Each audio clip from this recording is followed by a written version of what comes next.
Hey guys, welcome to this video. In this video, we want to find the value of this expression. 1 minus 2 times 3 minus 4. Are you ready to solve? Let's go ahead and get started. 1 minus 2 gives us negative 1.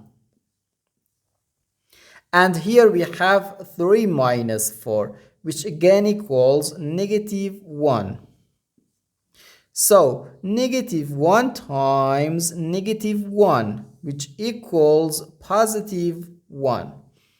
But this answer is not correct.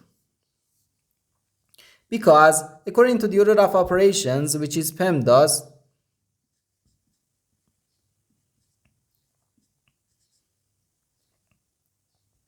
P stands for parentheses, E stands for exponents, M and D stands for multiplication and division, and A and S stands for addition and subtraction.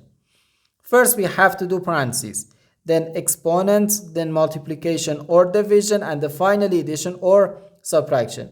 Remember that multiplication and division have equal priority and we have to work from left to right. And the same applies to addition and subtraction.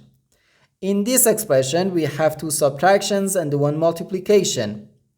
According to the PEMDAS, multiplication has higher priority than subtraction. And when we have more than one subtraction in an expression, we have to work from left to right. So therefore, first we have to do this multiplication, then this subtraction, and finally this subtraction.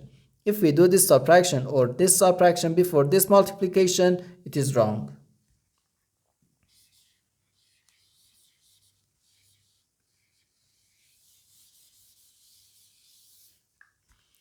So first we have to do this multiplication. 2 times 3 gives us 6.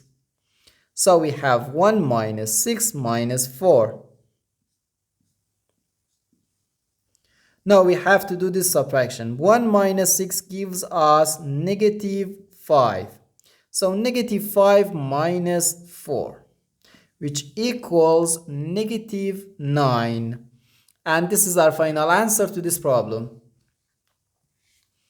The correct answer is negative 9.